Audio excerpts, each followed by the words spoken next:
नमस्कार। विवेक की गहरी सोच में आपका स्वागत है। और आज का टॉपिक थोड़ा कंट्रोवर्शियल भी हो सकता है, लेकिन मेरा फ़र्ज़ है समझाना, बताना। और मैं बहुत सालों से कहता आ रहा हूँ, और मेरी तरह का इंसान ये है जो ये बात कहने में हिचकिचाता नहीं है, चाहे वो बात मेरी मदर पे भी लागू होती थी, जो अब इस दुनिया में नहीं रही 2018 से। तो देखिए, दुनिया बहुत बड़ी है। पहले हम इंडियन कॉन्टेक्स्ट की बात करेंगे, फिर मैं आपको बाहर भी समझा सकता हूँ।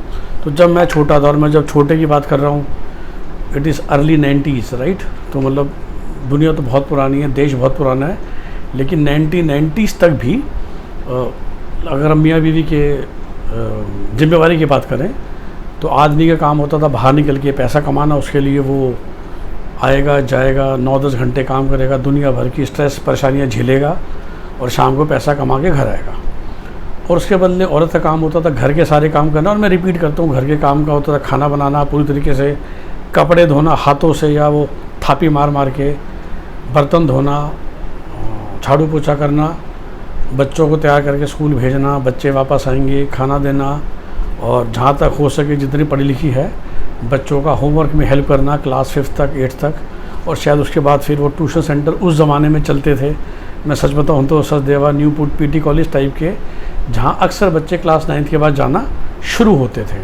और 8th तक की पढ़ाई अक्सर माँ बाप करवाते थे या स्कूल में होती थी। ये ट्यूशन का ऐसा रिवाज था ही नहीं।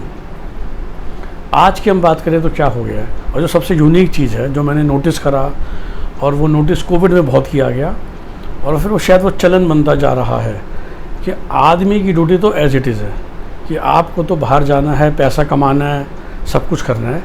लेकिन वो जो घर के काम थे, विच मीन्स प्राइमरली कपड़े धोना, has been changed by a fully automatic washing machine, जिसमें कपड़े डालोगे, एक बटन दबाओगे, कपड़े धुल के आएंगे, और वो कपड़े बाहर दे दिए जाएंगे प्रेस करने के लिए। झाड़ू पोछा, बर्तन हैज़ बीन कम्प्लीटली आउटसोर्स्ड। और खाना बनाने में भी काफ़ी घरों में तो वो खाना भी आउटसोर्स हो चुका है, और कुछ घरों में ये है कि खाना शायद लेडी बना रही है और सब्ज़ी काटना वगैरह आउटसोर्स हो चुका है। और मैं उस घर की बात कर रहा हूँ जहाँ पर वाइफ हाउस वाइफ है। देखिए, अगर औरत फुल टाइम काम करती है फिर तो बात ही ख़त्म हो गई, फिर तो ठीक है भाई, दोनों इंसान काम कर रहे हैं तो घर के हर काम में बराबर का बंटवारा बिल्कुल जायज़ है। पर जहाँ पर वो हाउसवाइफ है, वहाँ पर आपने तो अपना 90% काम आउटसोर्स कर दिया। और वो आउटसोर्स भी ऐसा हुआ जो कोविड में देखा गया कि जब मेड नहीं आ रही थी तो फिर हस्बैंड से एक्सपेक्ट किया गया कि वो घर के कामों में हाथ बटाए।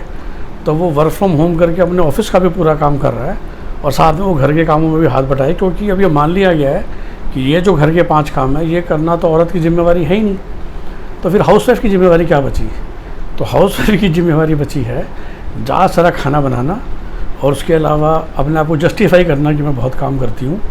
क्योंकि बच्चों को भी शायद क्लास 4थी से ही, 3री से ही पढ़ाने की जिम्मेवारी भी एक गली की दीदी को दे दी गई है, जो कि घर आके या उनके घर में जाके बच्चे पढ़ाई कर रहे हैं, अपना होमवर्क कर रहे हैं। तो घुमा फिरा के सिर्फ एक खाना बनाना एक काम है जो कि रह गया है, जो कि आप इमेजिन कर सकते हैं कि दिन में कितने घंटे उसका काम होगा, और वो आदमी की ड्यूटी सेम है। तो फिर जब करने को कुछ नहीं है तो फिर आप दिन भर सीरियल देखते हो, या बिचिंग करते हो एक दूसरे के बारे में, या नेगेटिव थॉट्स हैं, या आप शॉपिंगों में लगे हुए हो, ई-कॉमर्स वेबसाइटें तभी चल रही हैं, या आप बाज़ारों में हांड रहे हो, आप गोलगप्पे टिक्की खा रहे हो, एक्सेट्रा एक्सेट्रा एक्सेट्रा। सो ये एक डिफरेंस है जो हो चुका है। अब इसका नेगेटिव इम्पैक्ट क्या है, जो मैंने स्पेशली नेगेटिव बोला, कि मेरा एक फ्रेंड जिसकी वाइफ पिछले कई सालों से ऐसे हाउस वाइफ है, and they were planning to move to Canada और ऑस्ट्रेलिया। और मैंने वही कहा कि भाई, ये सबसे बड़ी बात समझ लो कि उन देशों में तो एक्सपेक्ट किया जाता है ना कि लेडी फुल टाइम काम करेगी, क्योंकि अदरवाइज़ आप घर सर्वाइव ही नहीं कर पाओगे। तो फिर ये जो चलन हो चुका है, और ये जो पिछले 10 साल से 15 साल से उसने कुछ नहीं करा काम, अगर आप घंटे गिनोगे तो वो दिन में 2 से ढाई घंटे से ऊपर नहीं जाता खाना बनाना। लेकिन अगर वहाँ 9 घंटे 10 घंटे की नौकरी करनी पड़ गई तो नहीं कर पाएगी। तो इस चीज़ का ध्यान रखिए, इस चीज़ पे फोकस कीजिए, और इस चीज़ के हिसाब से ही अपना एक्शन लीजिए, सब कुछ कीजिए। और बाहर जाने से पहले 10 बार सोचिए कि मेरे को नहीं, जैसे कहते हैं ना, हमारे हरियाणवी में कहते हैं कि हाड़ों में अब जंग लग चुका है। तो फिर वहाँ पर अगर काम करना पड़ेगा तो काम होगा नहीं। और वहाँ का कल्चर ऐसा है कि मतलब घर के कामों में तो उम्मीद की जाएगी कि तुम बताओ, क्योंकि वो पड़ोस से देख कर आएगी कि हस्बैंड शाम को आके झाड़ू में भी हेल्प कर रहा है, डिनर बनाने में भी हेल्प कर रहा है। लेकिन वो ये नहीं देखेंगी कि वो जो अंग्रेजन है वो भी तो 9 घंटे नौकरी कर रही है ना, कि वो तो नौकरी करना आपके बस की है नहीं, आपको करनी आती भी नहीं है। क्योंकि मैंने कहा ना मोस्टली ऐसा हो रहा है कि आदमी पीआर लगवा के जा रहा है, हु इज़ IT प्रोफेशनल और senior professional, but wife was a house wife here. तो जब आप साथ जाते हो तो वहाँ पर कोई जॉब ना वो मिलती है ना वो करने के लायक होती है, तो फिनेंशियल भी सारा बोझ आदमी पे पड़ जाता है, इसके अलावा घर के काम भी करने पड़ते हैं, और वहाँ पर तो मेड वेड भी नहीं मिलती, राइट। तो डबल तरीके से फंस जाता है।